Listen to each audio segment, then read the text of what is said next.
Hi friends, this is Miss Tara with Chapter 2 of The Wind in the Willows, which is part of our bedtime story series. This is Chapter 2 called The Open Road.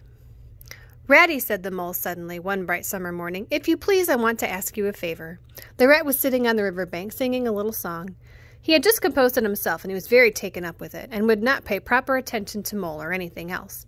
Since early morning he had been swimming in the river in the company with his friend the ducks.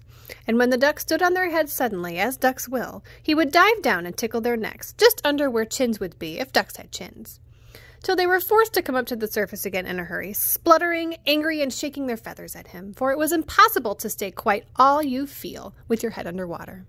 At last they implored him to go away and attend to his own affairs, and leave them to mind theirs. So the rat went away and sat on the river bank in the sun, and made up a song about them, which he called Duck's Ditty. Along the backwater, through the rushes tall, ducks a-dabbling, up tails all. Ducks' tails, drakes' tails, yellow feet a-quiver, yellow bills out of sight, busy in the river. Slushy green undergrowth, where the roach swim, here keep our larder cool, full, and dim. Everyone for what he likes, we like to be, heads down, tails up, dabbling free. High in the blue above, swift swirl and call, we are down a-dabbing, up tails all. "I don't know that I think so very much of that little song, Rat," observed the mole cautiously. He was no poet himself, and he didn't care who knew it, and he had a candid nature. "Nor the ducks?" "Neither," replied the rat cheerfully. "They say, why can't fellows be allowed to do what they like, when they like, and as they like, instead of other fellows sitting on the banks watching them all the time, and making remarks and poetry and things about them? What nonsense it all is. That's what the ducks say." So it is, said the mole with a great heartiness. "No, it isn't," cried the rat indignantly. "Well, then it isn't, replied the mole soothingly. "But what I want to ask you was, won't you take me to call on Mr. Toad? I've heard so much about him, and I do so want to make his acquaintance." "Why, certainly," said the good-natured rat, jumping to his feet and dismissing poetry from his mind for the day.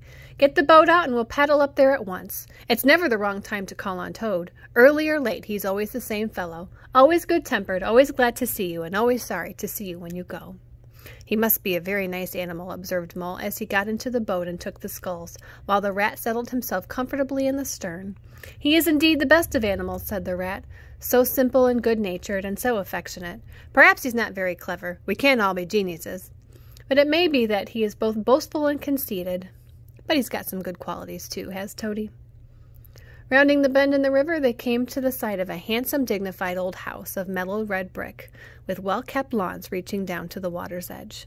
"There's Toad's Hall," said the rat, "and the creek on the left, where the notice board said private, no landing allowed, leads to his boathouse, where we'll leave the boat.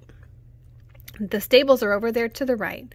That's the banqueting hall you're looking at now. Very old, that is.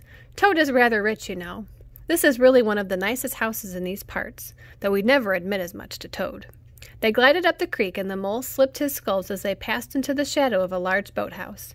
Here they saw many handsome boats slung from the crossbeams or hauled up on the slip, but none in the water, and the place had an unused and deserted air.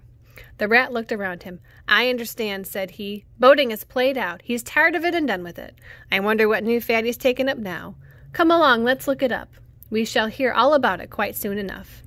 They disembarked and strolled across the gay flower-decked lawns in search of Toad, whom presently happened upon resting in a wicker garden chair, with a preoccupied expression on his face and a large map spread out on his knees. "Hooray!" he cried, jumping up upon seeing them. "This is splendid!" He shook the paws of both of them warmly, never waiting for an introduction to the mole. "How kind of you!" he went on, dancing around them.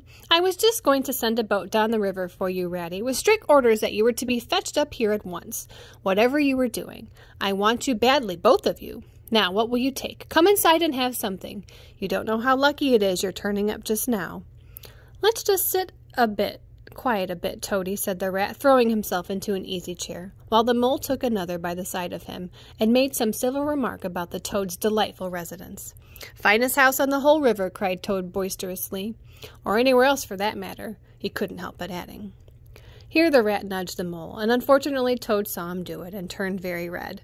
There was a moment of painful silence, then Toad burst out laughing. "All right, Ratty," he said. "It's only my way, you know, and it's not such a very bad house, is it? You know you rather like it yourself. Now look here, be sensible. You are the very animals I wanted. You've got to help me. It's most important. It's about your rowing, I suppose, said Rat with an innocent air. You're getting on fairly well, though you splash a good bit still. With a great deal of patience and any quantity of coaching, you may— Oh, pooh, boating, said interrupting Toad with a great disgust. Silly boyish amusement. I'd given up on that long ago. Sheer waste of time, that's what that is. It makes me downright sorry to see you fellows, who ought to know better, spending all your energies on that aimless manner. No, I've discovered the real thing. It's a genuine occupation for a lifetime. I propose to devote the remainder of mine to it, and could only regret a wasted years that lie behind me, squandered in trivalities. Come with me, dear Ratty. And your amiable friend also. It will be so very good, so just as far as the stable yard, you shall see what it is. He led the way to the stable yard accordingly. The Rat followed him with the most mistrustful expression, and there, drawn out of the coach-house in the open, they saw a gypsy caravan, shining with newness, painted a canary yellow, picked out with green and red wheels. There you are, cried Toad, straddling and expanding himself. There's a real life for you embodied in that little cart. The open road, the dusty highway, the heath, the common, the hedgerows, the rolling downs, camps, villages, towns, cities. Here today, up and off somewhere else tomorrow. Travel, change, interest, excitement, the whole world before you, and a horizon that's always changing. And mind that it is the very finest cart of its sort that was ever built, without any exception. Come inside and look at the arrangements. Planned 'em all myself, I did. The Mole was tremendously interested and excited, and followed him eagerly up the steps to the interior of the caravan. The Rat only snorted and thrust his hands deep into his pockets, remaining where he was.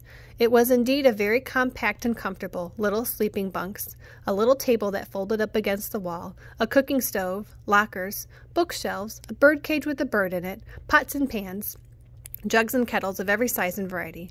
All complete, said the Toad triumphantly, pulling open a locker. You see, biscuits, potted lobster, sardines, everything you could possibly want. Soda water here, baccy there, letter paper, bacon, jam, cards, and dominoes, you'll find, he continued, as they descended the steps again. You'll find that nothing whatsoever has been forgotten when we make our start out this afternoon. I beg your pardon, said Rat slowly as he chewed a straw, but did I overhear you say something about we and start and this afternoon?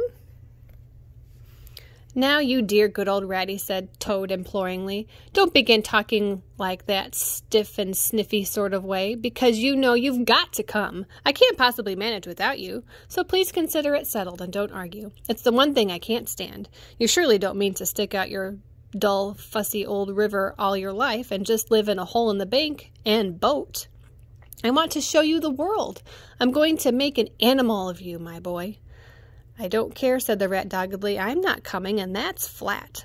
I am going to stick with my old river and live in a hole and boat, and I've always done.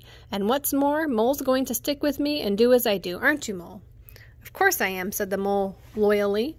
I'll always stick with you, Rat. And what you say is to be, and has got to be. All the same, it sounds as if it might have been. Well, rather fun, you know. He added wistfully, poor Mole. The life adventurous was so new a thing to him, and so thrilling, that this fresh aspect of it was so tempting that he had fallen in love at first sight with the canary-colored cart and all of its little filaments. The Rat saw what was passing in his mind and wavered. He hated disappointing people, and was fond of the Mole, and would do anything to oblige him. Toad was watching both of them closely. Come along in and have some lunch, he said diplomatically, and we'll talk it over. We needn't decide anything in a hurry. Of course I don't really care. I only want to give pleasure to you fellows. Live for others. That's my motto in life. During luncheon, which was excellent, of course, as everything at Toad Hall always was, the Toad simply let himself go. Disregarding the Rat, he proceeded to play upon the inexperienced Mole as a harp. Naturally, the voluble animal, always mastered by his imagination, he painted the prospects of the trip and the joys of the open life and the roadside in such a glowing colors that Mole could hardly sit in his chair for the excitement. Somehow it's soon taken for granted by all three of them that the trip was a settled thing, and the rat, though still unconvinced in his mind, allowed his good nature to override his personal objections. He could not bear to disappoint his two friends, who were already deep in schemes and anticipations, planning out each day's separate occupation for several weeks ahead. When they were quite ready, the now triumphant Toad led his companions to the paddock, and sent them to capture the old gray horse, whom, without having been consulted, and to his own extreme annoyance, had been told off by Toad for the dustiest job in the dusty exposition. He frankly preferred the paddock, and took a great deal of catching. Meantime, Toad packed the locker still tighter with necessities, and hung nose bags, nets of onions, bundles of hay, and baskets from the bottom of the cart. At last the horse was caught and harnessed, and they set off, all talking at once, each animal either trudging by the side of the cart or sitting on the shaft. And the humor took him. It was a golden afternoon. Thank you for listening to Chapter 2, Part 1. We will see you next time with the last part of Chapter 2. But until then, sweet dreams. Good night.